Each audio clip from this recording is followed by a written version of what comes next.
Hello! Comme vous avez pu lire dans le titre, aujourd'hui on se retrouve pour les sorties littéraires d'août. Alors je sais, je suis clairement pas en avance, mais j'ai eu quelques pépins qui ont fait que. Bon, écoutez, après tout, il y a encore des gens qui sont en vacances, donc vaut mieux tard que jamais. Je vais essayer de faire vite parce qu'il y a de nombreux livres qui sortent au mois d'août. Alors bien sûr, je ne présente pas tous les livres qui sortent dans le mois parce que sinon, demain on y serait encore, mais je vous présente en fait les livres qui me tentent le plus et je pense qu'ils sont susceptibles de vous plaire si vous avez un peu les mêmes goûts que moi. Ah oui, et petite précision, j'ai répertorié tous les livres. En fait, tous les livres que je vais citer dans cette vidéo sont regroupés dans un lien affilié. C'est un lien en fait Fnac parce que je suis ambassadrice Fnac. Et si vous passez en fait par ce lien pour faire vos achats, eh bien, je touche une petite commission. Ça ne change absolument rien pour vous, mais moi, ça me fait un petit peu d'argent, quoi. C'est pas avec ça que je vais pouvoir faire grand chose, mais bon, c'est toujours mieux que rien. Voilà. Donc sans plus attendre, on va commencer avec le 13 août, un livre que je vous ai présenté dans le tout premier vlog de ma chaîne YouTube. Il s'agit de Et toute la vie devant nous d'Olivier Adam, qui est publié aux éditions Flammarion et qui raconte l'histoire en fait de trois amis à différentes époques. Donc j'ai pas encore eu l'occasion de le lire, mais j'espère le lire prochainement, surtout qu'il fait 300 pages. À mon avis, ça va vite être lu. Toujours le 13 août, nous avons le tout nouveau roman de Cédric Sapin-Defour qui est sorti et qui s'intitule Où les étoiles tombent. C'est un livre qui parle d'amour et de reconstruction après un accident de parapente. Peut-être que vous connaissez déjà l'auteur, notamment avec son livre Son odeur sous la pluie qui a connu un grand succès et je pense à juste titre. Personnellement, j'ai essayé de l'écouter, je me rappelle très bien, attention, c'est très précis. J'étais donc au Japon l'année passée dans le bus, donc j'étais à Hiroshima dans le bus pour rentrer à Shinjuku, enfin bon bref on s'en fout, et en fait j'ai commencé à l'écouter parce que le bus c'était 12 heures de trajet et je me disais attends je vais profiter de ce moment là et tout. Et en fait, non, c'était impossible pour moi parce que mon petit cœur d'artichaut a vraiment beaucoup de mal. J'ai beaucoup de mal en fait à lire un livre qui parle de la perte d'un animal. Enfin, ça faisait effet émiroir sur moi. En plus de ça, j'étais trop loin de mon chat. Enfin, pour moi, c'était juste pas possible. Je sais pas si un jour je serais capable de le lire, mais bref. Soit, en tout cas, pour celui-ci, là, pour son tout nouveau, eh bien, franchement, ça me tente grave. Comme je l'ai dit, j'ai vu de très bons retours sur sa plume avec son odeur sous la pluie. Donc, à mon avis, celui-ci me conviendra bien mieux. Et ouais, il me tente grave. Ensuite, nous allons passer au 14 août avec L'Enseveli de Valérie Patureau. C'est l'autrice de La cuisinière des Kennedy. Je ne sais absolument pas si vous l'avez lu, en tout cas, je ne l'ai pas lu. Mais soit, L'Enseveli parle d'une histoire d'amitié bouleversante pendant la Seconde Guerre mondiale. Ça fait un moment que je lis plus trop sur des périodes historiques, mais franchement, j'ai vu le résumé de ce livre-là. Je me suis dit, pourquoi pas? Bah écoutez, hein. Un livre que j'ai beaucoup aimé et qui est sorti en poche le 14 août, c'est Traverser les montagnes et venir naître ici de Marie Pavlenko. Et pour le coup, je vous le recommande chaudement parce que c'est un livre bouleversant qui raconte le deuil, la solidarité, l'espoir. C'est un livre avec une très belle plume. Je ne peux que vous le conseiller. Il y a également le nouveau roman de Michel Bussy qui est sorti, donc Les ombres du monde. Et pour l'instant, je n'en ai pas vraiment entendu parler, je trouve, sur Bookstagram. Je ne sais pas vous, mais j'en ai pas entendu parler. Je vous avoue que je pense pas forcément le lire. J'ai déjà lu l'auteur et en soi, ça a été une bonne découverte. Hein, mais je ne sais pas, j'ai pas forcément envie là de le lire à l'instant T. Je vous en parle parce que je sais qu'il y a beaucoup de fans de l'auteur et je sais que ça va intéresser pas mal de gens. Mais pour ma part, je pense pas le lire. Passons maintenant au 20 août. Alors, c'est un jour assez conséquent au niveau des sorties littéraires. Alors, tout d'abord, nous avons Nous toutes de Franck Bouis, un auteur que j'avais découvert avec le roman Grossir le ciel. Je l'ai lu en 2020. Ce livre avait convaincu énormément de monde, sauf moi, voilà. Mais je ne suis pas rancunière, j'ai quand même envie de continuer à découvrir la plume de l'auteur parce que j'entends beaucoup de bons avis sur sa plume. Donc bon, écoutez, pourquoi pas réitérer l'expérience. Alors pour le résumer, ça va être assez rapide. Marie est née en 1912 dans une ferme de Corrèze et elle n'en partira jamais. Voilà, alors écoutez, ça suffit à m'intriguer, donc affaire à suivre. Est-ce que je le lirai? Est-ce que je le lirai pas? En tout cas, pour l'instant, je n'ai pas le livre avec moi, donc On verra. Ensuite, chez HarperCollins, un livre qui me tente bien et que j'ai dans ma palle. Il s'agit de Ce refrain qui te plaît de Nadège Erika. Ce refrain qui te plaît et tu tapes... Bon, bref. Je m'égare, à savoir que j'ai lu d'excellents retours sur son précédent roman Mon Petit. Dites-moi si vous l'avez lu, c'est un livre que j'ai très très envie de lire, mais bon, que je n'ai pas dans ma palle, donc je pense que je me le procurerai d'occasion. Pour celui-ci, visiblement, c'est un livre qui parle de maternité et de santé mentale, des sujets qui m'intéressent particulièrement, donc franchement, j'ai hâte de le lire. Et pareil, à peu près un peu moins de 300 pages, donc franchement, hâte de le lire et de vous en faire un retour sur Instagram notamment, ou peut-être dans des vlogs lecture. Pour rester dans le thème de la maternité, il y a un livre qui me tente pas mal également, c'est Maître au monde de Chloé Corman aux éditions Flammarion. Il est dit que c'est un roman qui s'empare de l'histoire des femmes entre hier et aujourd'hui, de leur corps de fille, de mère et d'amante, des corps joyeux ou malmenés, traversés de mille vies et occupés aussi à la donnée. Je ne sais pas vous, mais ça m'intrigue. Franchement, voilà, dans un tout autre genre maintenant, puisqu'il s'agit là d'un thriller psychologique sorti aux éditions City, La mauvaise fille de Dandy Smith. Alors le pitch, c'est que Kathleen et Olivia, deux jeunes filles de 10 et 13 ans, sont seules chez elles car leurs parents sont de sortie en amoureux et qu'à leur retour, leur fille aînée a disparu. 16 ans plus tard, une femme frappe à la porte en affirmant qu'elle est Olivia, la fille disparue, mais Kathleen ne parvient pas à faire confiance à cette prétendue, à cette femme qui se prétend être sa sœur. Franchement, c'est un scénario qu'on a déjà vu passer, enfin, assez commun en tout cas. Et je sais pas, je suis quand même curieuse de le lire et d'ailleurs j'ai déjà vu des chroniques à son sujet qui sont positives, donc écoutez, très très envie de le lire. Chez Calman Levy, donc on est toujours le 20 août, nous avons Je rouille de Robin Watine qui dépeint un amour incandescent à la fois unique et inquiétant et révèle ainsi un jeune homme qui se cherche et qui pense trouver des réponses dans le regard de l'autre. Franchement, le résumé quand même là, ça me parle vachement quand même. Ouais, ça me parle vachement. Je suis curieuse de le lire. Pour le suivant, on est sur une analyse critique personnelle et féministe de la justice française dans un récit à la frontière de l'essai qui fera date. Mazan, la traversée du Styx de Marion Dubreuil, publié aux éditions du Globe. Alors, je pense ne pas avoir besoin d'en dire plus, le titre m'a l'air déjà explicite.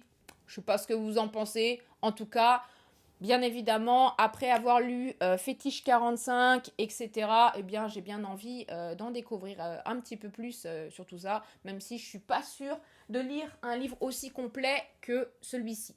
Mais bon, là, c'est un livre qui parle des autres affaires de Dominique Pellicot. Je vous en ai parlé dans le bilan lecture, le dernier bilan lecture que j'ai posté, si jamais ça vous intéresse. Et j'en ai également fait une chronique écrite. Un livre avec une couverture que je n'apprécie pas du tout. Personnellement, j'essaye de ne pas m'attarder sur les couvertures. Sinon, il est vrai que j'aurais pas lu certains livres et j'aurais pas fait de superbes découvertes. En tout cas, là, je suis désolée. Cette couverture ne m'attire pas du tout. Mais par contre, le résumé, il m'interpelle. Alors, c'est le premier roman de Julien Fiot qui s'intitule Décrochage aux éditions Viviane Ami et qui parle du mal-être en milieu scolaire avec une réflexion sur la paternité et une enquête policière. Le mal-être dans le milieu scolaire, etc., ça me parle énormément. J'aime bien retrouver ce type de thématique dans les livres. Donc écoutez, je le lirai. Je le lirai. Le prochain livre, le titre et la jaquette rouge m'ont directement donné envie. Il s'agit de 20 ans de Karine Silla qui est inspiré d'un fait réel qui l'a profondément marqué et de sa longue expérience comme intervenante dans les prisons françaises. Alors on y suit Jeanne, une brillante étudiante qui abandonne tout par amour pour Tristan et qui se retrouve entraînée dans une spirale jusqu'à un braquage qui tourne au drame. C'est un livre qui explore l'emprise amoureuse, la culpabilité et la rédemption. Franchement, encore une fois, des thématiques qui me parlent, que j'aime bien retrouver dans les livres. Hâte de lire tous ces livres. On va poursuivre avec Nos soirées d'Alan Hollinghurst. C'est une histoire de classe et de racisme, d'art et de et d'amour et de violence. D'après The Sunday Times, je cite, Nos soirées est le meilleur roman qui ait été écrit sur la Grande-Bretagne contemporaine au cours des 10 dernières années. C'est drôle, mais aussi désespérément émouvant. Le livre a reçu le lauréat du Booker Prize, qui, pour ceux qui ne le savent pas, est un célèbre prix littéraire britannique. Et pour être clair, le gagnant de ce prix est presque assuré d'une gloire internationale, souvent assortie d'un succès de vente pour l'ouvrage. Bon, je ne sais pas s'il connaîtra un grand succès en France. En tous les cas, il me tente bien et il est édité aux éditions Albin Michel. Aux éditions Didier Jeunesse maintenant, puisque là, ça manquait un petit peu de jeunesse. Hein, pour ceux qui ne le savent pas, j'aime bien lire du young adulte, etc. de temps à autre. Et alors là, les éditions Didier Jeunesse sortent en décalage de Loli Cherbaudel, un roman au cœur des problématiques adolescentes écrit en vers libre. Alors, je ne lis pas souvent de romans écrits en vers libre ou de poésie, mais ça m'est déjà arrivé d'en lire. Et franchement, à chaque fois que j'en lis, c'est une réussite. Donc pourquoi pas, d'autant que je suis assez sensible à la période de l'adolescence dans les romans. Donc franchement, j'aimerais trop le découvrir. Sortira en poche un livre que je ne lirai pas, mais encore une fois, je sais que ça pourrait vous plaire. C'est La lumière du bonheur d'Éric Emmanuel Schmitt, qui est le 4e tome de la saga La traversée des temps. Et d'ailleurs, le 5e tome de la saga, qui s'intitule Les deux royaumes, sortira le 1er octobre. Il y a aussi Amélie Nothomb qui sort son tout nouveau roman intitulé Tant mieux, que je ne pense pas lire. Je vous avoue, ça ne me tente pas. J'ai déjà essayé plusieurs fois La plume d'Amélie Nothomb, et pour l'instant, j'ai pas envie d'y revenir. Mais bon, je sais que beaucoup adorent. Coucou maman, d'ailleurs. Donc bon, j'en parle. Également, d'ailleurs, une sortie qui est très attendue en poche, bah du coup, en fait, à l'heure à laquelle je tourne cette vidéo, il est déjà sorti. C'est Tenir debout de Melissa d'Acosta, un roman que j'ai lu et que j'ai vraiment adoré. D'ailleurs, ça a été un coup de cœur carrément. Alors, il sort en poche. L'histoire, elle m'a beaucoup touchée. Les personnages m'ont marqué. Franchement, je ne peux que vous le conseiller de le lire. Je l'ai écouté en audio. En audio, il est vraiment top aussi. Donc, si jamais vous voulez pas acheter le livre, mais que vous avez la possibilité de le découvrir en audio, foncez.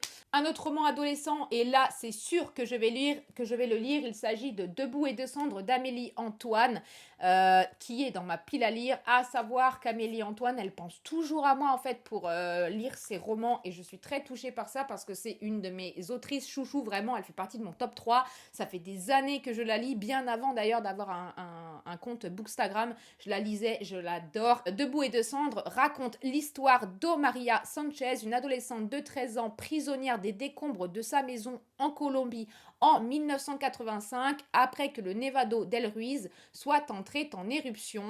Si la menace était connue, rien n'a été fait pour évacuer les habitants. Ça a l'air d'être bouleversant, prenant, j'ai beaucoup trop hâte de le lire. En plus, encore une fois, c'est vraiment pas long, donc je pense qu'il va y passer tout prochainement. Passons maintenant au 21 août avec un livre que j'ai très envie de lire également. Donc, c'est La femme du serial killer d'Alice Hunter aux éditions de l'Archipel.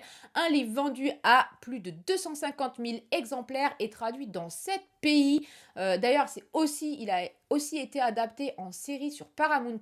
Visiblement, c'est le premier tome d'une série. Alors le pitch, Beth et Tom forment un couple idéal qu'envient leurs voisins, ils sont enviés par leurs voisins et leurs amis jusqu'à ce soir où 2 policiers viennent sonner à la porte. Tom serait impliqué dans une affaire criminelle et il se murmure bien vite que Beth savait tout. Waouh, c'est trop intriguant franchement. J'ai trop envie de le lire. Poursuivons avec un livre qui sort aux éditions de l'Iconoclaste. Alors, à savoir que j'ai une confiance presque aveugle en cette maison d'édition. J'aime énormément les titres qu'ils publient. J'y vais en général les yeux fermés. Je me demande même si j'ai déjà été déçue par un de leurs livres. Franchement, j'en ai pas forcément le souvenir, mais c'est peut-être déjà arrivé. Hein. En tous les cas, La bonne mère de Matilda Di Matteo est un roman social ultra contemporain sur la violence de classe, l'inconfort de celles et ceux qui ne seront jamais tout à fait dans un monde ni d'un autre. J'ai bien envie de découvrir cette mère et cette fille. Clairement, ouais, franchement, ça me tente grave, encore une fois, les thématiques, etc. Ça me parle, j'ai très envie de le découvrir. Passons à une sortie poche avec un auteur que j'affectionne énormément. D'ailleurs, il vient de Toulouse comme moi. C'est Benoît Sévérac avec Le bruit de nos pas perdus. Donc, c'est la suite de Tuer le fils que j'avais lu d'ailleurs en 2020. Ça commence à dater, franchement. Et bien évidemment que je le lirai quand j'en aurai l'occasion. J'aime beaucoup cet auteur. Pareil, je ne suis pas sûre d'avoir été déçue une seule fois avec un de ses romans. Je vous le conseille vivement. Un des livres qui me tente le plus parmi cette rentrée littéraire, c'est La collision de Paul Gagné, excusez-moi, je ne sais pas trop, chez Gallimard. Et là, j'ai envie de citer La vie de Dominique, une libraire qui a eu un coup de cœur. Un récit bouleversant où P. Gasnier transforme son drame intime en une enquête littéraire d'une rare humanité. Il dépasse les préjugés pour comprendre, interroger et réparer. Il interroge nos jugements, les fractures d'un pays et d'une époque. Un texte puissant, juste et profondément humain. Perso, il m'en faut pas plus pour l'ajouter à ma wishlist. Il me tente de ouf. Toujours chez Gallimard, vous allez vous dire, elle respire un jour la nana? Oui, je respire. Déjà qu'on me disait que je parlais vite, mais alors là, comme je sais que c'est une vidéo qui va durer assez longtemps, j'essaye.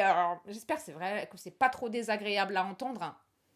Je sais pas, il faudrait peut-être que je me calme. On reste du coup toujours chez Gallimard pour le livre suivant avec La nuit au cœur de Natacha Apana qui entrelace 3 histoires de femmes victimes de violences de leurs compagnons.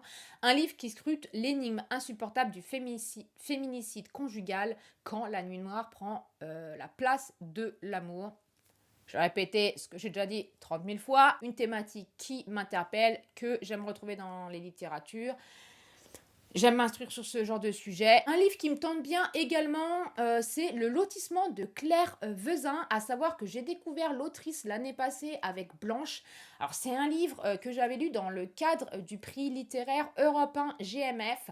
Et honnêtement, en fait, ce livre-là, j'avais eu un peu un avis mitigé. En tout cas, j'étais un peu passée à côté.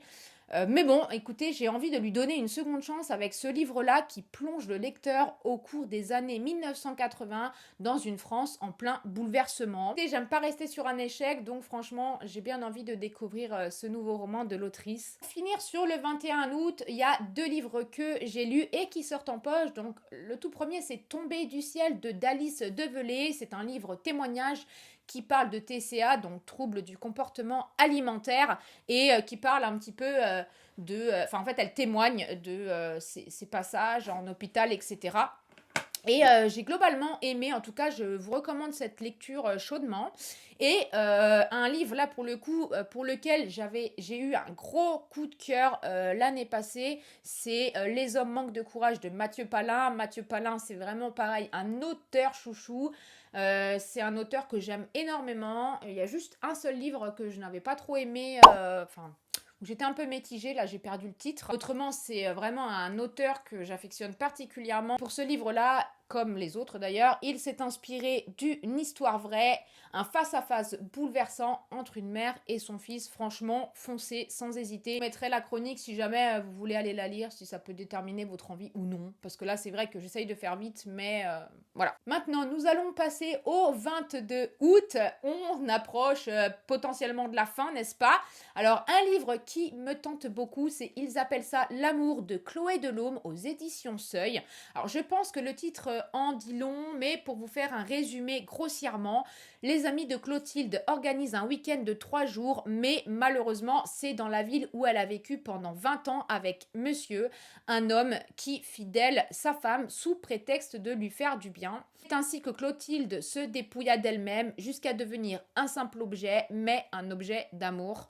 Aucune de ses amies n'a visiblement connaissance de cette histoire et Clotilde se demande s'il n'est pas venu le moment de libérer la parole afin que la honte change de camp. Franchement, j'ai très envie de lire ce livre. J'aime retrouver ce type de thématique dans mes lectures. Vous connaissez maintenant le truc. 7 août, une autre sortie poche d'un livre que j'ai lu et que j'ai beaucoup aimé. Nos plus belles années de Clara Hérault. C'est un livre dédié à jeunesse, jeunes adultes, etc. Et c'est un livre en fait qui nous parle de la vie étudiante en fait. Alors on suit Jeanne et Ambre qui sont deux meilleures amies et qui sont parties faire leurs études à Lille, mais voilà que elles n'ont pas forcément les mêmes attentes. Alors elles cherchent à préserver leur amitié, mais voilà, quand elles rencontrent Léo, tout vole en éclats. J'en dis pas plus, mais c'est le genre de livre où l'on ne peut rester de marbre. Ça m'a beaucoup touchée. J'ai vraiment je vous le conseille. Et d'ailleurs, je précise également que c'est vrai que souvent les gens ne veulent pas s'intéresser à la lecture, les romans jeunesse, etc. Je peux comprendre effectivement, mais franchement, on y fait de superbes découvertes. Donc, si vous avez la curiosité, n'hésitez pas. Je vous dis pas forcément d'aller vers des romans vraiment adolescents, très jeune public, mais les young adultes, franchement, il y a quand même de sacrées pépites. Si vous aimez Philippe Boxeau, vous serez autant ravi que moi d'apprendre qu'un nouveau roman arrive. Donc on est toujours le 27 août. La mort, c'est ma vie. J'en dis pas plus sur le livre parce que si vous connaissez un peu Philippe Boxeau, vous connaissez la thématique de ses livres. Hein. Philippe Boxeau, c'est un médecin légiste et qui parle avec passion en fait de son métier. D'ailleurs, en même temps que sort ce nouveau roman, sera également le roman de l'année passée, donc dans le format poche, Les morts ont la parole, que j'ai lu et que je vous conseille évidemment. Vous pouvez aussi les écouter en audio, puisque c'est Philippe Boxeau d'ailleurs qui lit lui-même les livres et il est hyper passionnant ce mec, j'adore l'écouter. On arrive enfin au dernier roman qui sort le 28 août.